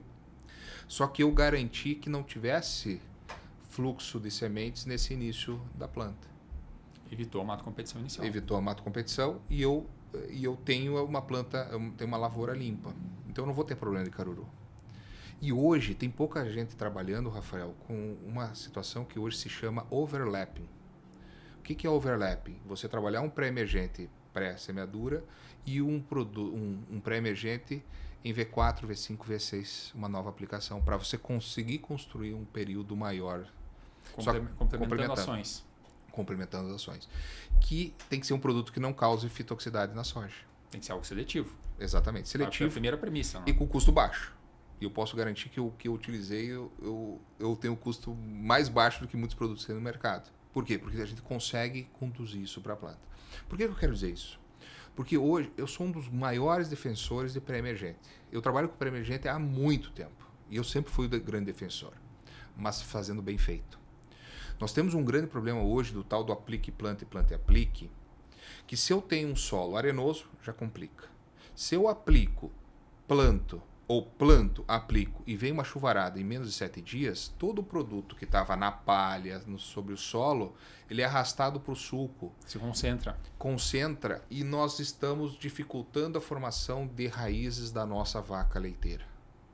Então, ao invés da gente matar essa nossa vaca leiteira, porque se eu preciso de formação de raiz para formação de citocinina, absorção de nutrientes, estruturação da planta, eu não posso evitar a formação de raiz. E aconteceu isso nesse mês de outubro, esse ano, por exemplo, com as chuvas que a gente teve. Pesadas, de alto volume. Então, novembro foi um pouquinho mais seco, agora não tem mais problema. Mas com aquelas chuvas nós temos problema de desenvolvimento. E muitas vezes a gente não enxerga esse mau desenvolvimento da raiz. A gente dá muita atenção para os sintomas, até mesmo de fitotoxicidade em alguns momentos da parte aérea da planta, da plântula, né? Mas não vê a raiz. Esquece de olhar a raiz, né? E muitas vezes isso não mostra na plântula. Não mostra porque a gente não consegue medir a taxa de crescimento. O olho não consegue. A gente consegue medir se botar uma régua, né? Fazer comparação lado a lado com isso aí. Mas você medido com o olho, tu não enxerga esse tipo de coisa. Não há como mensurar ou a gente não consegue no primeiro momento identificar tudo isso. Né? Então, esse é um dos pontos assim, ó, que a conveniência está nos tirando o efeito principal. E aí o que acontece muitas vezes? Quando eu faço principalmente um planta e aplique, apliquei e não funcionou. Você não tem margem. Sobrou. A gente não tem margem para trabalhar. Se eu apliquei antes, daqui a pouco deu uma chuva, faltou luz por causa de um produto que eu usei, eu ainda tenho socorro para fazer. Mas se eu faço isso, eu não tenho mais socorro para ter. E isso o produtor está esquecendo. Aquilo que ele estava imaginando que ia economizar, ele gastou tudo a mais depois. Né? Então são questões que a gente precisa discutir. Tem que retomar em algum momento esse aspecto, o aspecto tempo e talvez engloba dentro desse conceito o próprio planejamento, né, das operações, pensar que em algum momento algum tipo de atrapalho pode acontecer. Vai. E é inevitável que aconteça. Né? E aí alguém poderia estar agora escutando, tá, mas eu não posso dessecar 60 dias antes porque eu tenho um trigo. É totalmente diferente do manejo. Então, olha a importância da gente manter o trigo no limpo, usando pré-emergente no trigo. Ah, mas o custo do trigo vai ser aumentado. Não, eu vou economizar na soja. Aí você pensa o sistema, né? Eu preciso pensar o sistema. E aí que eu queria chegar muito, a gente precisa discutir o sistema de produção. Cada vez mais discutindo o sistema de produção. Qual é a cultura anterior, qual a cultura posterior, qual que é a reciclagem de nutrientes, porque todas as plantas reciclam nutrientes. Mais ou menos um nutriente mais ou menos vai acontecer. Esse negócio só uma planta recicla, porque tal planta recicla. Não, todos reciclam nutrientes. Sim, né? Sim. Obviamente. Então a gente precisa saber qual que é a condução para isso. E, por exemplo, a planta daninha pós-trigo é um grande problema. Então hoje a gente trabalha com pré-emergente no trigo, não pensando na rentabilidade do trigo. Coloque esse custo lá para a soja, porque eu vou diminuir a planta daninha lá. A dessecação desse trigo pré-colheita, para a gente reduzir a força dessa planta daninha, depois a gente vem dessecando, o que é uma barbada. Então nós precisamos olhar o sistema. A gente precisa planejar mais. Hoje o produtor e muitos técnicos estão olhando o que tem problema hoje, querendo solucionar o problema hoje. Nós precisamos olhar mais cedo isso e resolver o problema mais cedo. Isso é um consultor. Isso é um verdadeiro consultor que faz o produtor planejar, faz o usufruir. A gente não pode pensar que um consultor é só aquele que dá alguma dica, mas é aquele que faz um planejamento e consegue construir no produtor algo diferente. Sim, ações imediatistas elas são importantes, em algum momento elas cabem, faz parte do cenário, faz parte, né, ainda mais dessa indústria a céu aberto que a gente tem, né? Mas o planejamento, a base, ela tem um papel primordial. Vestir a roupa de bombeiro vai acontecer. Em algum momento... Agora, o mínimo possível. Né? A gente precisa chamar o bombeiro o mínimo possível. A gente tem que saber apagar o fogo, não deixar que crie o fogo antes de ter que chamar o bombeiro. Os primeiros indícios, já tomar medidas cabíveis para que a gente consiga se adequar. Eu acho que isso reflete o quinto passo, que é a questão do manejo fisiológico adequado. Né? Que é um pouco do que a gente falou antes da construção da raiz, a construção da planta, ferramentas que possam trabalhar isso. Né? Hoje o que eu mais dou risada é do famoso aminoácido. Né? Hoje o aminoácido serve para tudo, não é. Há 20 anos atrás nós trabalhávamos com aminoácido, hoje eu não trabalho mais com aminoácido. Eu trabalho com outras ferramentas, como extrato de algas, que é muito mais completo, muita ação. Hoje ainda, por exemplo, tem gente recomendando aminoácidos junto com glifosato, porque o glifosato interfere na formação de determinados aminoácidos. Rafael, isso está atrasado 10 anos. Quando foi inventado o Intacta, acabou isso. O Intacta tem um gene que fabrica esses aminoácidos na planta. Isso era um problema lá da soja RR. Então já se conseguiu suprir em parte esse processo. Exatamente. Então lá na soja RR, quando a gente aplicava o glifosato, não existia, interrompia a formação do ácido corismático. E por isso que acumulava ácido chiquímico. Não produzindo ácido corismático, não existia a produção de triptofano, fenilalanina, lisina. A soja intacta tem um gene que tem a EPS-PS2, que ela tem uma ponta, é um outro gene que mantém a formação do ácido corismático e esses aminoácidos são produzidos. Então a rota segue funcionando. Segue funcionando. E até hoje eu escuto nas redes sociais que glifosato precisa ter aminoácido. Isso é 10 anos atrás. Na soja RR. Eu tenho uma soja RR e preciso. Sim, outro momento. Outro momento. Intacta não precisa. Então, dentro dessa parte fisiológica, a gente precisa olhar o que a gente quer. Na fase inicial vegetativa, nós precisamos construir a arquitetura da planta. Raiz, parte aérea. E a partir do momento que floresce, o que nós precisamos garantir? Que essa flor permaneça por mais tempo possível até a formação de grão. Então, reduzir estresse, né? A gente criar uma forma de que a planta possa, em momento antes de ter uma seca, fechar o estômago antes. Choveu, abrir o mais rápido possível para absorver o CO2. Né? A gente enxergar algumas plantas diferente. Naqueles momentos que já tem 20 dias sem chuva, eu tenho uma planta que está verde, bonita, e a do lado está com a folha virada, não é essa folha bonita que vai produzir mais, porque ela está perdendo mais água, ela vai produzir menos. Aquela que virou a folha mais cedo, muitas vezes ela está se protegendo, ela vai produzir mais depois. Está sendo mais evoluída dentro desse processo. Exatamente. Então isso faz parte da parte fisiológica, a parte hormonal, de saber qual hormônio que vai funcionar, quando que vai funcionar. Então a importância, por exemplo, quem que forma a raiz? A auxina. Quem estrutura a planta na fase vegetativa? É citocinina. Lá do reprodutivo para frente, os 3 hormônios vão funcionar equilibrados, são importantes. Agora, eu não posso trabalhar com gibberellina no tratamento de semente, na fase vegetativa, porque é a gibberellina que cresce demais. Que é algo que a gente não busca nesse momento. Não é o que a gente nessa busca. primeira etapa. Exatamente. Então, olha só, por que eu falei do aminoácido e falei agora da gibberellina? Porque quando eu estou na fase vegetativa, a planta não tem estresse nenhum. Se eu aplico aminoácido, a planta pega esse aminoácido, quebra, disponibiliza nitrogênio. Nitrogênio em excesso, aumenta o entrenó. Sim. Se eu aplico gibberellina, aumenta o entrenó. Dias nublados, a planta não está fazendo citocinina. Ela está fabricando gibberellina. Por isso que a planta viça demais em momentos de... Ela fica estiolada. Estiola. Vulgarmente chamado no campo. Né? Estiolamento, exatamente. E estiolamento é derivado da gibberellina. Então, gibberellina na fase reprodutiva, lá na frente, quando a planta cresceu, show de bola. Não tem problema. Agora, na fase vegetativa, eu não posso estar aplicando qualquer condição em qualquer tempo. Então, são situações que a gente precisa olhar que isso não é só custo. Aminoácidos na fase vegetativa, com uma planta sem necessidade, é perda de produtividade. A gente tem diminuição de produtividade porque a planta viça demais perde o bacheiro. Então, não é somente um gasto de energia além daquilo, mas é um resultado pior. Então, esse equilíbrio fisiológico, entender esse equilíbrio fisiológico é importante. Né? E esses fatores também são importantes, né? A parte hormonal, as ferramentas que são trabalhadas, por que trabalhar, de que forma trabalhar. Né? Você comentou que, em um primeiro momento, a respeito dos aminoácidos, depois os próprios extratos de alga. Quem sabe hoje a gente está um passo além também, que são os próprios fito-hormônios de forma sintética. Né? Então, existe a viabilidade de, em algum momento, a gente fazer alguma complementação? Ou a inserção de algum deles dentro do processo? Sim. A gente já trabalha dessa forma. Então, por exemplo, a auxina no tratamento de semente é importante. Né? Ou um extrato de algas que tem um direcionamento para formar mais auxina. Na fase vegetativa, a citocinina. Tem que ser benziladenina, não é qualquer citocinina. Porque existem 5 citocininas. 2 delas têm pouco efeito arquitetônico. Né? Que entra aí a zeatina, a cinetina, essas aí não, eles diminuem estresse, mas não fazem efeito arquitetônico na planta. Quem mexe com essa parte de ramificação é a benziladenina. E tem outras 2 citocininas que, se eu aplico, eu deixo a planta louca. Ela forma tanta ramificação que ela enlouquece. Em vez de ajudar, atrapalha. Atrapalha, piora. Então, é a benziladenina que faz esse formato. Quando eu estou lá na frente, eu posso fazer complementações. Só que nós precisamos entender, por exemplo, que a citocinina eu vou aplicar e ela vai agir durante 5 a 7 dias no máximo. Resposta curta. Resposta curta.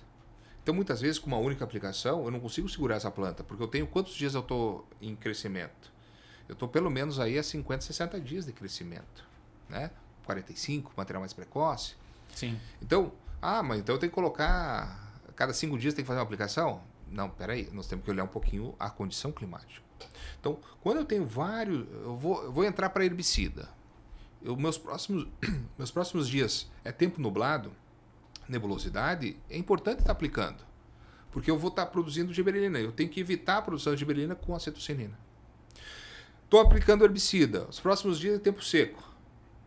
Muda a estratégia. Espera aí, será que precisa de citocinina? Possivelmente não. Deixa na próxima entrada, porque hoje nós estamos entrando na lavoura a cada 15 dias.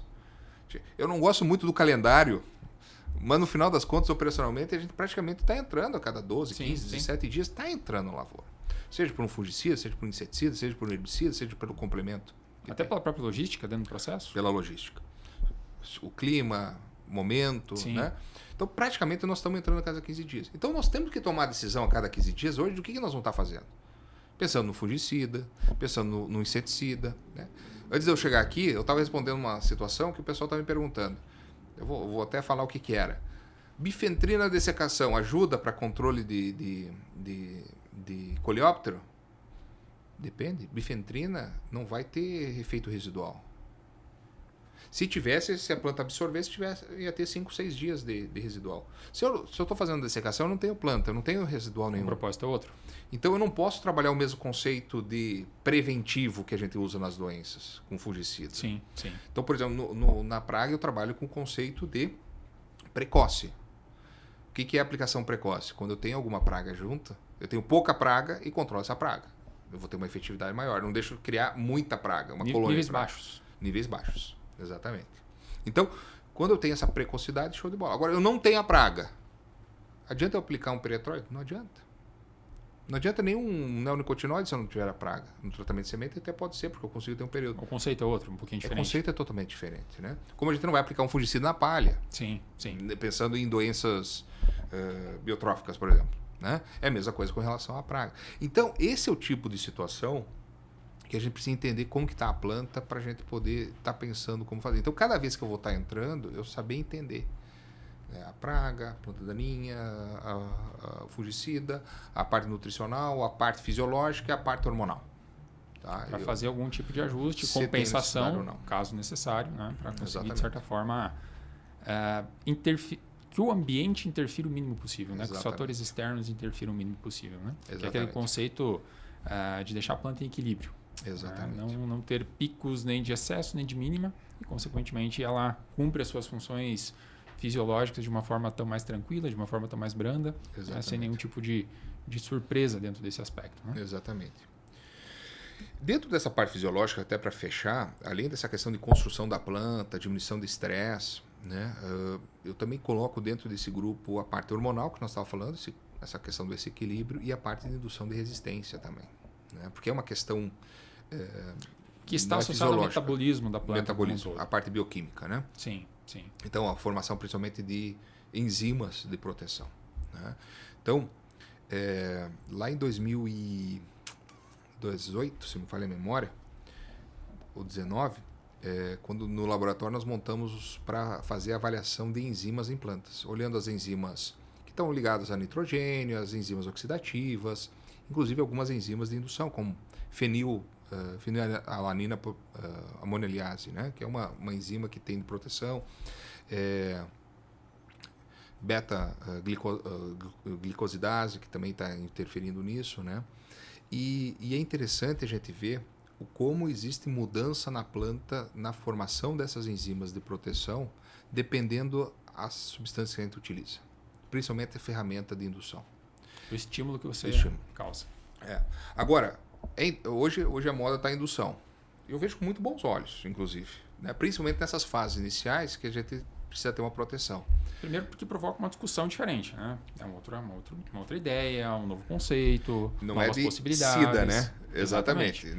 Não é no caso de SIDA, é de criar uma barreira. Exato. Né? Eu costumo fazer a comparação assim, que nem você tem uma casa e você quer ter mais segurança. Tu vai botar mais trinco, tu vai botar cadeado, tu vai botar muro. Exato. Tu não vai evitar que o ladrão entre, porque se o cara quiser entrar, vai entrar de alguma forma. A mesma coisa as doenças, as pragas aí querendo entrar. Um empecilho a mais. Um empecilho a mais, é uma barreira a mais. O problema é que quando você coloca essas barreiras, tu começa a gastar todo o teu recurso, todo o teu salário só em segurança e esquece de comer, de se alimentar. Então a indução fabrica mais essas enzimas, é um gasto de energia para produzir elas. Se tu começa a gastar muita energia nessa segurança, daqui a pouco tu não tem energia para botar comida na mesa. E aí a planta não produz, a planta não se desenvolve direito. Então tudo tem seu limite. Então hoje tem um hormônio, o ácido salicílico, por exemplo, que é o xodózinho de todo mundo. Não, ácido salicílico serve para tudo. Mas espera aí, ácido salicílico tu está dizendo para o gene, produza enzima, produza mais soldado, produza mais proteção. A todo momento você está estimulando a planta. Tá estimulando. Será que tu precisa disso? Será que é esse o momento para fazer essa aplicação? Será que eu estou tendo pressão de doença que compense fazer isso? Se eu estou num ano de alta pressão e eu tenho mais doença, obviamente sim. Sim. Porque eu vou gastar em segurança. Né? Eu estou no centro de São Paulo. É muito mais inseguro do que o interior de Marau. Então, São Paulo eu vou gastar muito mais com segurança do que no interior. Justamente pelas condições que eu tenho de criminalidade, né, ou de doenças. Em cada ambiente, cada situação. Ambiente. Então, cada situação é uma situação diferente. Eu não posso ter uma receita de bolo para esse tipo de coisa. E hoje nós temos algumas ferramentas que são secundárias e que possam promover isso. Por exemplo, extrato de algas, além da questão de estrutura de planta, redução do estresse, são indutores também. Tem substâncias que induzem. Secundária, mas induzem. Então, por que tu precisa colocar mais um produto para fazer esse tipo de situação? Né? Então, estou falando demais até do extrato de algas, porque para mim o extrato de algas hoje, dentro dessa parte biológica, é fundamental dentro desse nosso sistema. Você vê com bons olhos essa muito possibilidade. Bons olhos. Porque são pequenas doses, tu não manda fabricar tanto soldado, mas tu vai dando gotas. Vai mantendo a planta em alerta, em guarda, mas não aquele estímulo tão mais intenso. E para entregar para quem? Para o fungicida, uma quantidade de doença menor. Sim, porque ambos se complementem dentro desse universo. Para a gente ter mais efetividade dos fungicidas, para a gente conseguir ter maior longevidade dos nossos fungicidas. Sim, né? sim. Para a gente ter esse período que a gente tanto fala dos 15 dias ou 12 dias, né? Não para a gente fazer a aplicação a 17, mas para a gente conseguir chegar nesse período. Para transcorrer esse período com maior segurança e com maior tranquilidade, podemos colocar assim, evitando aquelas surpresas tão mais desagradáveis que possam acontecer. Né? E principalmente, né, a gente saber quando utilizar, porque tem que ser previsão. Eu preciso proteger a minha casa. Tem que ser previamente a entrada. Não adianta eu ligar o alarme se o ladrão já fugiu. Não adianta eu botar mais um cadeado se já foi roubado, já foi levado tudo. Sim. Né? Então, é os mais um custo. Precisam se encontrar. Os momentos corretos. O momento de entrada de uma doença, do processo de infecção ali se estabelecendo, a planta já em guarda, ao mesmo tempo uma praga, enfim, né, que possa viabilizar dentro desse universo, dentro dessa situação. Então, de novo, nesse quinto passo, que é a questão fisiológica, é a gente olhar para a planta, no sentido da planta. E a gente pode mexer na planta, você deixou isso claro várias vezes, né? A gente pode atuar sobre a forma como essa planta se comporta. Eu vou comentar duas linhas que a gente tem trabalhado também aqui, que está muito envolvido com isso. E mexe muito a parte nutricional. Por exemplo, a gente conseguiu desenvolver uma tecnologia que, com cobre, manganês e zinco, a gente chegou a reduzir 80% de enfesamento no milho. Por quê? A gente não foi matar a cigarrinha, a gente não foi controlar a pseudobactéria. A gente foi construir uma planta mais vigorosa, formação do sistema vascular mais vigoroso, que é o problema do enfesamento. O enfesamento entope ali, acabou. Sim, né? sim. Não, a planta não consegue absorver água e nutrientes. Se a gente consegue construir um sistema vascular intacto, a gente consegue diminuir esse tipo de problema. Então, a gente foi no sintoma, não foi... É óbvio que a gente tem que controlar a cigarrinha. Sim, precisa complementar as ações. Complementações, né? Mas conseguimos reduzir 80% do enfesamento só com a parte nutricional.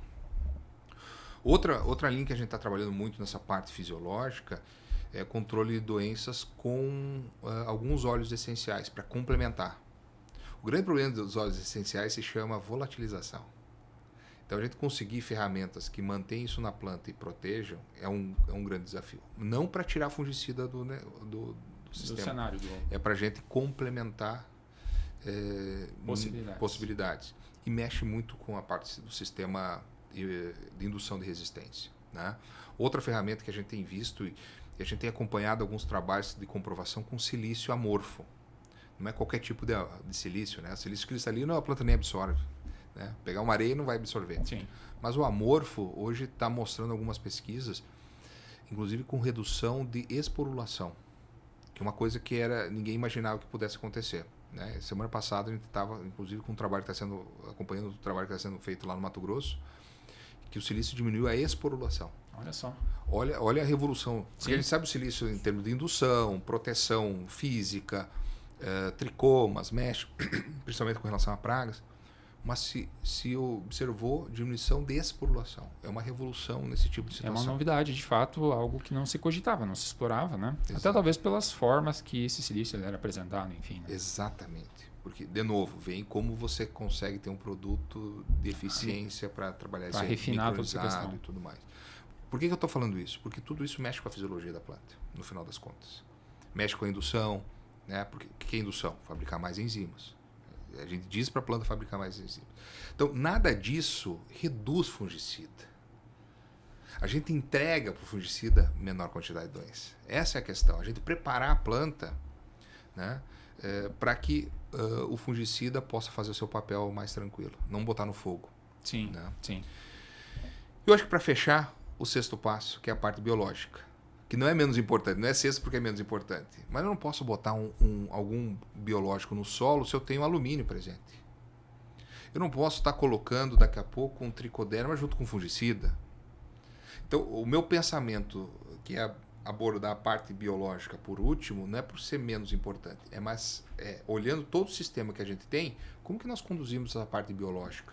Estrategicamente, em que momento a gente consegue exercitar de uma forma que a gente consiga, de fato, ter o proveito desses organismos. Exatamente. Não fazer uma aplicação, talvez, por desencargo de consciência em algum momento. Né? Agora eu vou mexer no vespeiro aqui, eu não sei o teu conceito, mas o meu conceito, por exemplo, se eu tenho uma soja, um trigo, e eu tenho uma doença na semente, eu não vou trabalhar tricoderma, eu vou trabalhar um fungicida. E hoje está se pregando, muitas vezes, trabalhar um tricoderma biológico para controlar essa doença. Eu não sei o teu conceito, se eu estou falando algo diferente do que você pensa, mas eu penso num fungicida, eu não posso pensar o tricoderma. O tricoderma, para mim, é pensar no ambiente. Sim, não, concordo, compartilho dessa mesma visão. São momentos e possibilidades distintas que cada um deles vai, a sua importância, a sua maneira, contribuir no processo. Então, eu não preciso um ou outro. Mas Sim. o meu, por exemplo, assim, da forma geral, semente para mim é fungicida, inseticida e bioestimulante. No suco, toda a parte biológica. Inclusive mistura tricoderma e bacilos e brejisópio. Já faço um adendo aqui, o meu pensamento sobre isso. E via foliar os micronutrientes. Esse para mim é o padrão. Posso fazer alguma mexação? Até posso, mas eu tenho que cuidar de algumas coisas. O que mais interfere na vida da parte biológica? pH, muito alto, muito baixo, e salinidade. pH e salinidade. São os dois principais fatores que vão interferir na sobrevivência. Então, se eu estou trabalhando no suco ou na semente, um produto que é muito salino, ou tem um pH muito alto, muito baixo, eu vou estar matando boa parte desses micro-organismos. Eu estou gastando dinheiro e jogando dinheiro. E não vai enxergar nenhum benefício, e às vezes é uma tecnologia de extrema importância, com uma grande valia. Exatamente. E que, infelizmente, por essas mesclas, essas possibilidades, acaba não mostrando todo o seu potencial. E essa questão de colocar, por exemplo, tricoderma e brejisópio no suco, eu vejo que nós temos que utilizar. Eu tenho visto muita gente da parte biológica dizer que isso não pode, porque o tricoderma interfere. Interfere se eu colocar junto. Então, se eu colocar, por exemplo, numa semente, numa superfície, tricoderma com brejisópio, o tricoderma vai tomar conta e o brejisópio vai morrer. Mas eu vou estar colocando aqui numa superfície altamente concentrada. A partir do momento que eu trabalho no suco, um ambiente muito maior, 30 litros por hectare, muito mais amplo, eu tenho um ambiente que eu não consigo te dar um tapa, Rafael, mas se eu chegar perto eu vou te dar. Então, se eu estou num ambiente muito maior, por que eu não posso colocar os dois? E a pergunta que eu faço, não tem tricoderma e não tem brejisópio já no solo sem eu aplicar? Eles não estão em equilíbrio ali? São organismos que, teoricamente, existiriam em todos os ambientes, né? Se fosse tão ruim assim, ia ter um ou outro. Então a gente precisa olhar um pouco mais as concentrações, da forma que ele está colocando, porque senão se torna uma frase, se torna verdade para qualquer tipo de situação. Sim. A gente precisa relativizar um pouquinho essa situação. Precisa personalizar cada caso, cada mescla, cada formulação, cada tecnologia, que também tem todos esses aspectos envolvidos, né? Todos esses detalhezinhos que no final do processo contam bastante também, né? Sem dúvida. Então, a parte biológica no solo, essa parte de liberação de nutrientes, um biofungicida, bioinseticida, são situações totalmente diferentes de aplicação e forma de aplicação. Né? E os propósitos são diferentes também. Os propósitos são totalmente diferentes. Então, por exemplo, biofungicida eu vejo com muito bons olhos. Mas eu não posso tirar daqui a pouco o multissítio para colocar ele. Sim. Como muitas vezes, por questão de custo. Mas espera aí, o que vai me dar mais resultado naquele momento? Né?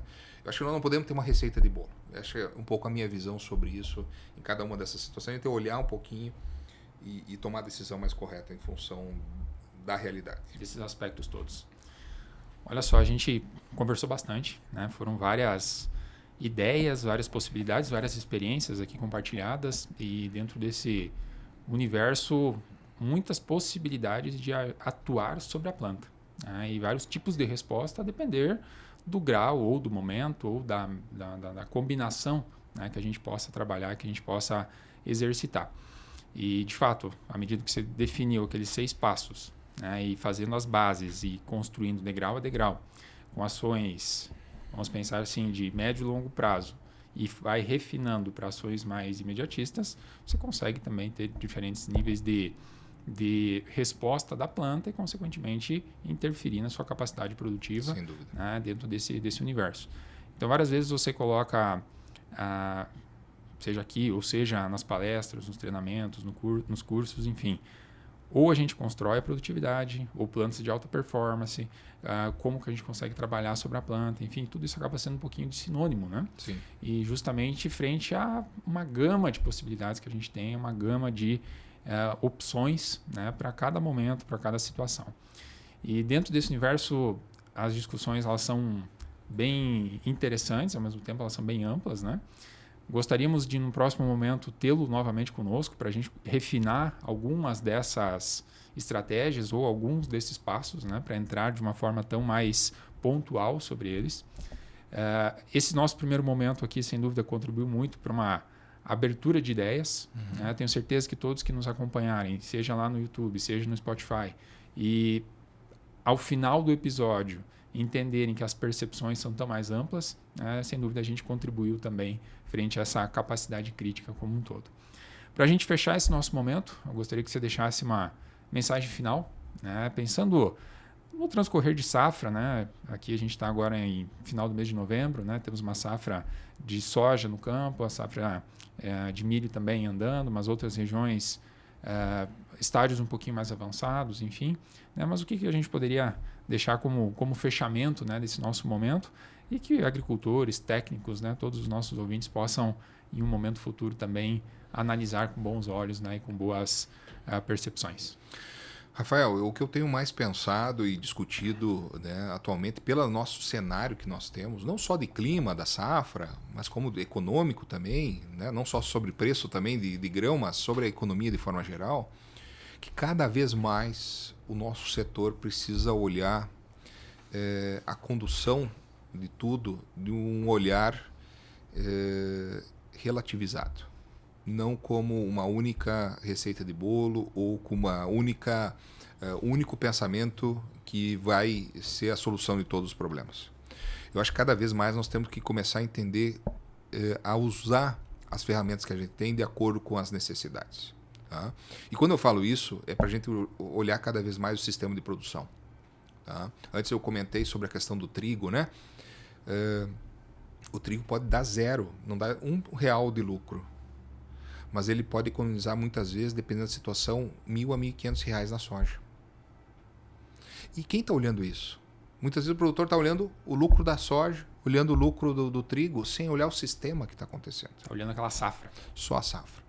Então, eu vejo que cada vez mais nós temos que estar olhando colocando o nosso muro um pouquinho mais longe, porque a gente vai conseguir passar e vai conseguir pular isso mais facilmente. Então, olhar as culturas que nós vamos ter no inverno, né?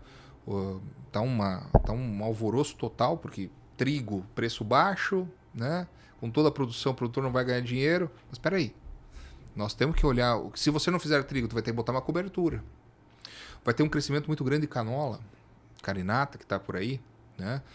São brassicas que são importantes, que conseguem dar um valor, mas não podemos plantar canola todos os anos na mesma área. Nós precisamos fazer uma rotação dessas áreas. Então nós precisamos olhar dentro desse sistema. E o produtor tem que estar olhando isso. E nesse sistema, a gente olhar todos esses parâmetros aí para a gente poder reduzir. E eu não tenho o mínimo de pudor de dizer o seguinte, que a gente precisa pensar muito nessas questões. Né? Não existe produto milagroso, não existe bala de prata, não existe solução única, mas é o conjunto desses fatores que vão estar construindo. Acho que é um pouco esse é o tema que a discussão está muito grande hoje, o que fazer. Nós temos que pensar no sistema de produção, de que forma fazer, o que a gente está fazendo. não é simplesmente redução de custo ou simplesmente investimento, mas olhar aquilo que possa ter retorno. E com certeza vai ser um prazer realmente retornar, a gente poder estar falando de outros fatores aí, uma boa conversa. Com certeza estamos à disposição. Muito obrigado aí pela conversa entre nós. Tá ótimo, Luiz Gustavo. Te agradeço pela oportunidade, te agradeço pelo momento, né, de conversa. Tenho certeza que muitas das experiências que a gente aqui trouxe servirão também como base para agricultores, para técnicos, para estudantes que também nos acompanham. Tenham uma vivência um pouquinho diferente e consigam refletir sobre alguns aspectos. Então, muito obrigado pelo seu tempo e, sem dúvida, numa próxima oportunidade estaremos juntos para ainda mais refinar esse tema, que é um tema tão vasto, tão amplo e que nos permite tantas possibilidades sobre a planta como um todo. A todos vocês que estiveram conosco, fica o nosso agradecimento. Nos acompanhe nas redes sociais da AgroTechno Research, também no YouTube, também no Spotify. Compartilhe os conteúdos para que mais e mais colegas tenham a oportunidade também de acessar essas informações. No próximo episódio, trataremos de novos assuntos, trataremos de novas possibilidades, de novos conceitos, que também serão de suma importância para o manejo das grandes culturas. Até a próxima!